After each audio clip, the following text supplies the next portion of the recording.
Bom, eu vou fazer um resumo do que eu falei até aqui. Nós estamos comentando ainda sobre o artigo 55 da Lei de Registros Públicos e eu falava de uma hipótese muito controversa, para dizer o menos, que é a da possibilidade da escolha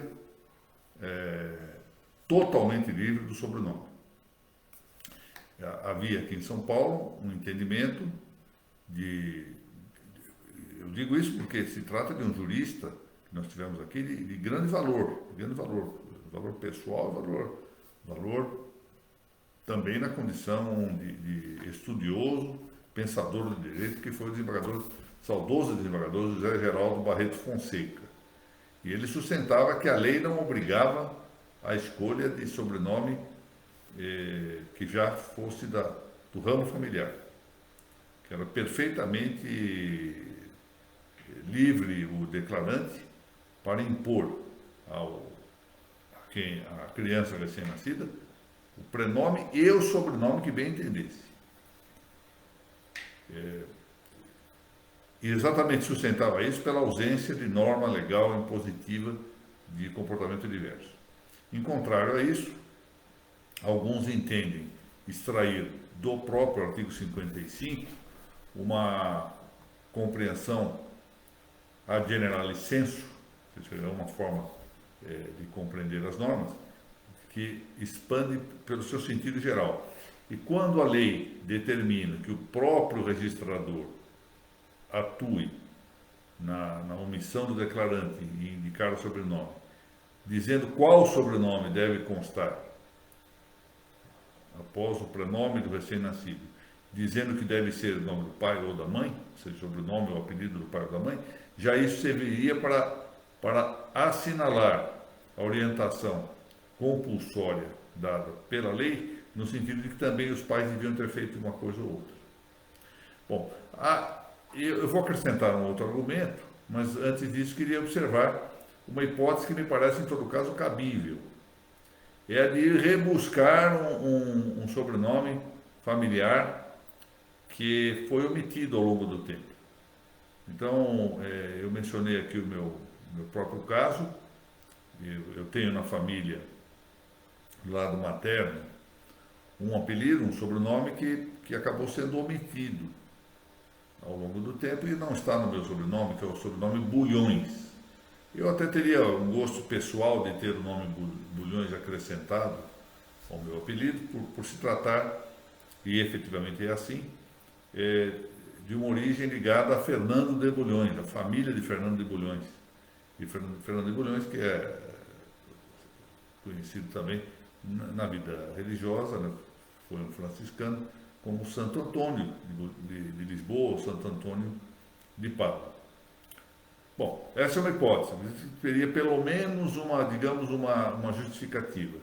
A outra hipótese é a ampliação completa, arbitrariedade ou liberdade absoluta na escolha do sobrenome. Além dessa circunstância, de que muito provavelmente, e tem razão, quem argumenta com o caráter a generale sensu dessa norma do artigo 55, portanto, para não permitir que o próprio declarante faça coisa que o registrador estaria supletivamente obrigado a cumprir, há um outro argumento que me parece bastante para confirmar essa orientação, e é o costume.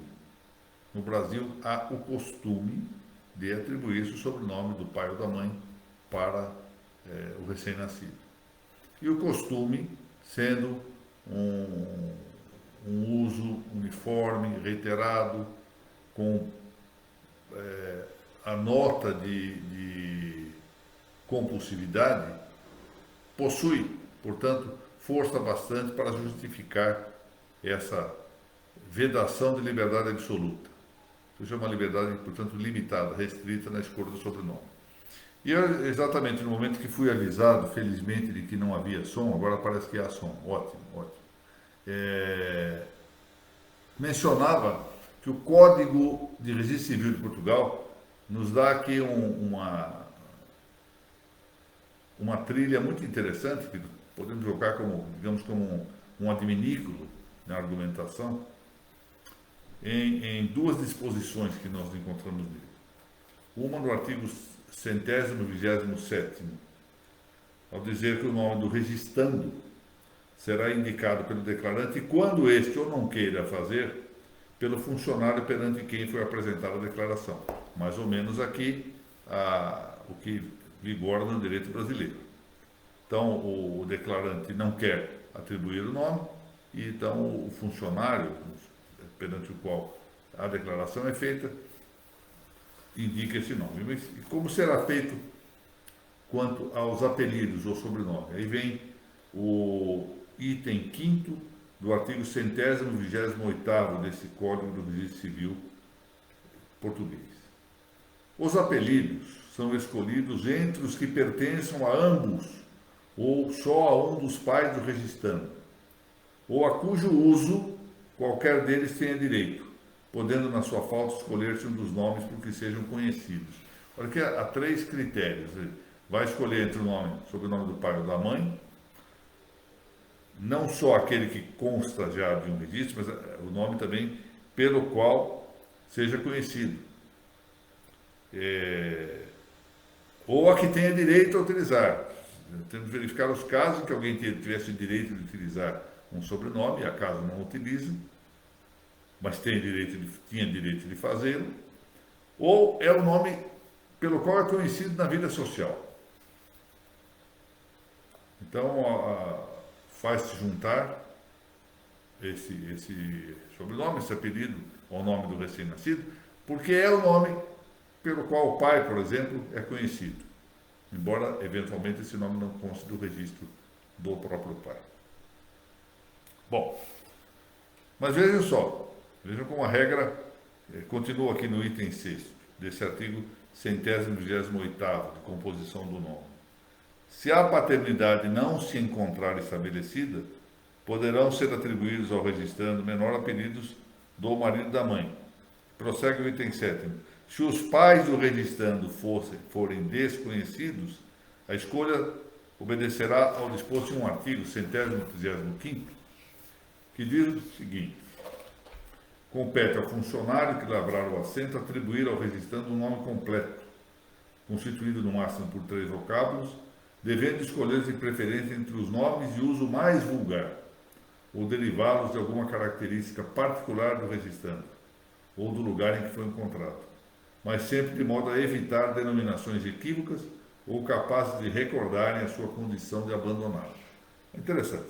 Portanto, o direito português tem uma normativa expressa, uma normativa, portanto, explícita, normativa legal, que nos dá uma série de critérios para esse estabelecimento do sobrenome.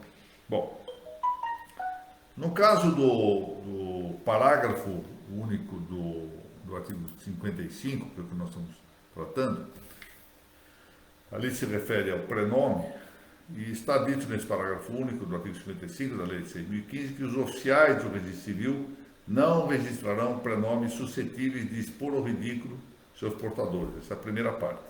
E a segunda parte: quando os pais não se conformarem com a recusa do oficial, este submeterá por escrito o caso, independentemente da cobrança de emolumentos, à decisão do juiz competente, que se fará, como veremos, pelo processo de dúvida. Bom, a primeira observação que nós temos que fazer aqui é a ideia da imutabilidade, que é mais branda em relação ao sobrenome, que permite, nós vamos ver em aulas posteriores, a chamada adição intermediária, em linguagem do desembargador Carlos Roberto Gonçalves, ou um acréscimo intercorrente de sobrenome, mas é mais grave, é mais sólida em relação ao prenome. O prenome, em princípio, isso nós vamos ver ainda também em aula posterior, é imutável. Essa é uma imutabilidade, em todo caso, imutabilidade relativa, ou, se nós pudermos dizer melhor, uma imutabilidade tendencial. Ou seja, há uma preferência manifesta da lei em favor da imutabilidade, maior do prenome, mas também graduada, embora menor, do sobrenome. E por que isto? Bom, há duas razões. Uma primeira razão é identitária, ou seja, o recém-nascido, até de maneira retrocessiva, porque hoje em dia, como eu disse em exposições anteriores, com as técnicas de imagem e de exame de sangue, já se sabe, durante a gravidez e bastante cedo, qual o sexo da criança que vai nascer. Então a criança já é chamada frequentemente por um nome, por um prenome com muita frequência e muitas vezes já pelo nome completo. Você tem a ideia do nome completo, o que se vai mais à frente consolidar com o registro do nascimento.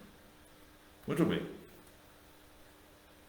E o que se tem aqui presente, portanto, é que há um fenômeno de identidade. A pessoa se identifica com esse nome.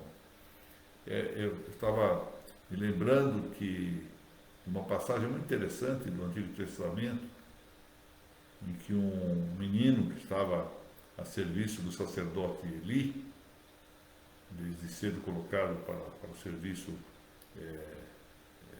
junto ao templo, foi chamado pelo nome, vamos lembrar essa história, 3 vezes. Foi chamado Samuel, Samuel. Já ali é a identidade, você está falando com ele, Samuel é ele. Então há um fenômeno, portanto, que autoriza ou legitima essa imutabilidade, porque o nome é um dos sinais de identificação da pessoa. Bom, portanto é um direito da personalidade, é um bem da personalidade. Mas não é só isso, há também um interesse comunitário. Ou seja, a comunidade tem interesse em saber qual a identidade de uma pessoa. Ela não pode ser variável. Um dia me chamo de um nome, no outro dia outro, no terceiro dia outro, no quarto dia outro, porque isso embaraça, é inconveniente para a convivência social. Como os homens devem viver em sociedade, melhor dito, devem conviver em sociedade, é importante para a boa ordem na sociedade que as pessoas preservem as suas identidades, sem grandes mutações. Haverá hipóteses, nós à frente vamos ver o caso das testemunhas protegidas e outras que podem levar a recomendação de mudança até do prenome. Mas isso não é a regra, isso deve ser a exceção. Até para a proteção mesmo, não é só do ponto de vista da conveniência de um convívio social, até porque nas cidades muito grandes as pessoas não se conhecem, mas é também para a conveniência da vida econômica, para a salvaguarda dos credores, direito dos créditos, que podem ser efetivamente erodidos se houver uma mudança fácil, uma mudança muito cômoda, uma mudança, sobretudo, reiterada no nome das pessoas. E isso, por último, interessa não só a comunidade como um todo, mas a parte governativa dessa comunidade. O Estado possui interesse também em que haja a identidade o mais possível imutável de alguém, seja para fins administrativos, seja para fins eleitorais, seja para fins previdenciários, então, tributários, né? Para isso, há interesse do Estado, interesse criminal também, em que haja uma manutenção o mais possível imutável do nome das pessoas. Mas há hipóteses sim, eu queria mencionar aqui alguns casos em que eu tive conhecimento pessoal, e eu, em rigor, nem sei se se decidir com acerto sempre nessa matéria, porque há aqui o mesmo problema de certo subjetivismo, um certo circunstancialismo que ocorre para os juízes, que têm que decidir essa matéria, e para também os registradores civis, porque está dito lá, os oficiais de registro civil não registrarão pronomes suscetíveis de expor ao ridículo os seus portadores. Muito bom. Uma aplicação desta regra me pareceu plenamente caracterizado, pelo pleno acordo. Era o caso de uma pessoa que foi filha de pais libaneses, que foi registrada com um nome cuja pronúncia tendencial entre os árabes não estava mal. Era Wadia, W-A-D-I-A. E assim a menina era chamada de Wadia, até que ela entra na escola e aí começam a identificar o W, inicial do nome, com o som do V. E a menina começou a ser chamada de Vadia na escola. E isto provocou, logo atiçou a advertência, o aviso dos pais de que o nome expunha de fato ao ridículo e uma situação ponderável de tribulação psicológica, de sofrimento psicológico a menina.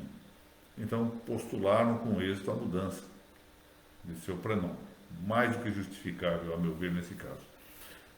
Um outro caso, entretanto, e que eu fui o juiz que cuidou do assunto, e a matéria foi para o tribunal com recurso, e o tribunal manteve a sentença. A menina se chamava Geni. É o nome, aliás, de uma grande tabeliã aqui, tabeliã do primeiro cartório de notas aqui da capital de São Paulo, é Geni. E essa moça chamava Geni, menina, quando uma determinada música popular daquela época mandava, enfim, atirar coisas na Geni. E a menina ficou psicologicamente abatida e queria mudar o nome. E foi interessante porque eu era, então, juiz substituto, começando a minha carreira, estava lá trabalhando na segunda e na terceira varas do Fórum de Itaquera. E na segunda vara, o titular era, já mencionei aqui esse nome, era então o juiz, depois desembargador, José Geraldo Barreto Fonseca. E eu me lembro que ele comenta o caso, eu ouvi ele comentando todo o caso comigo, apanha o processo e diz assim: você que é mais liberal, decida isto. Aquilo me preocupou, eu disse: por que eu sou mais liberal nisso? Então eu fui ver a lei e percebi que o pronome não era por si só suscetível de expor ao ridículo portador, que aquilo havia sido circunstancial, por força de uma música que sobreveio e que então poderia expor.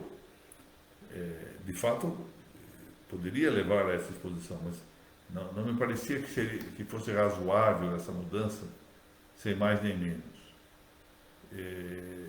A música passaria como passou, rapidamente, e a coisa desapareceria.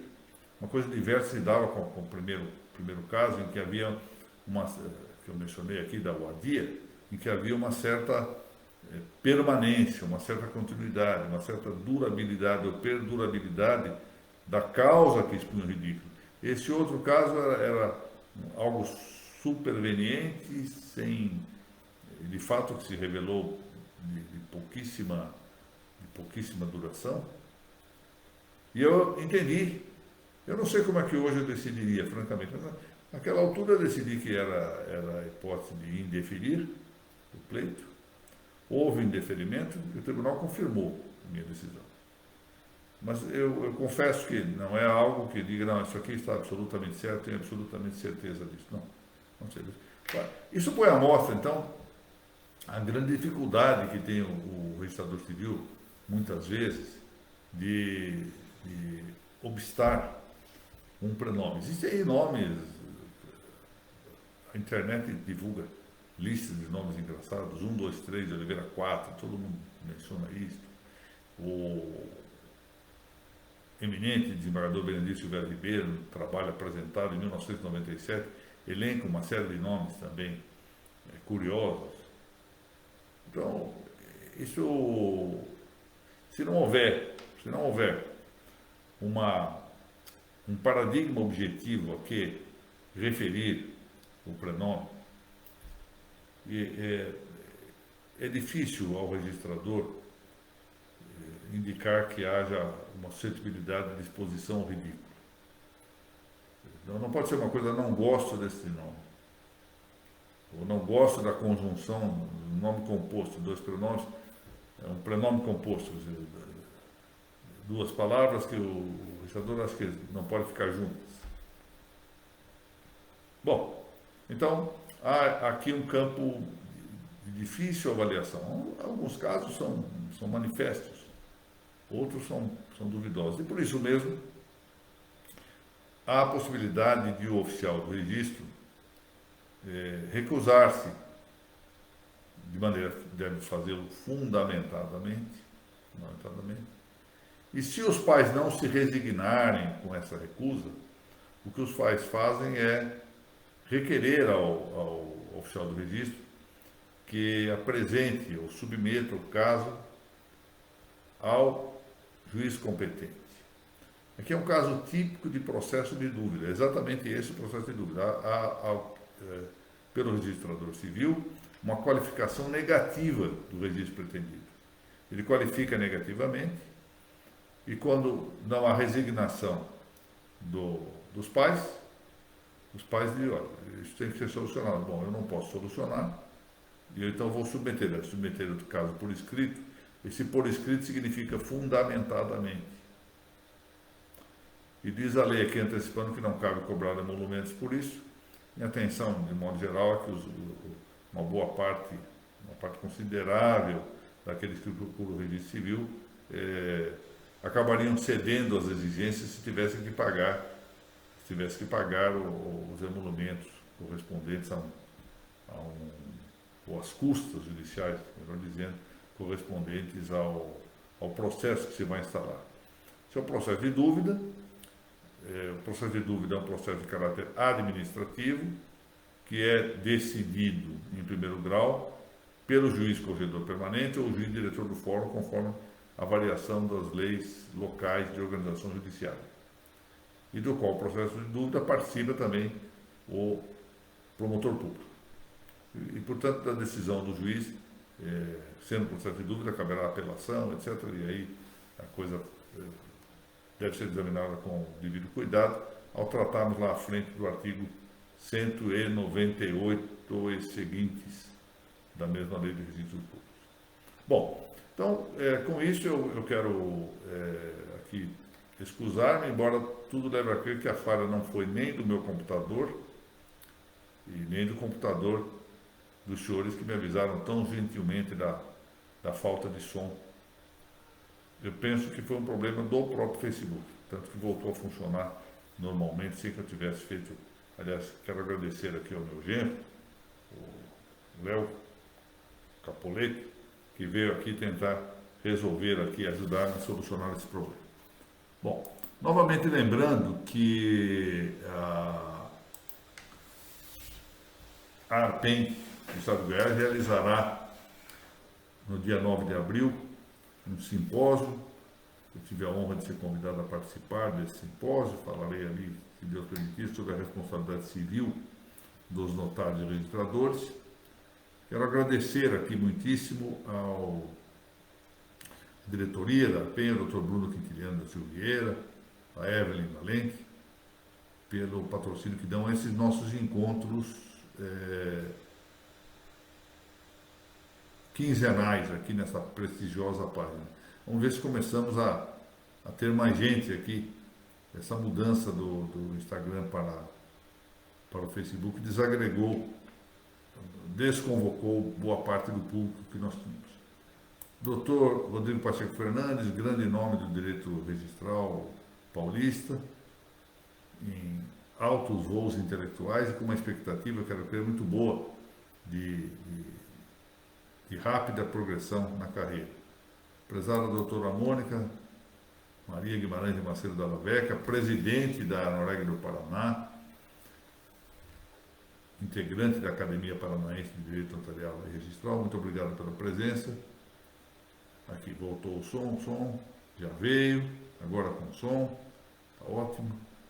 Doutora Maria Isabel Dipp, muito obrigado pela presença. Doutora Mona Lisa Valerini, muito boa noite, muito obrigado também por sua presença. Então, renovando meus agradecimentos, voltamos dentro de 15 dias para tratar do tema do artigo 56 da Lei 6.015. Muito obrigado.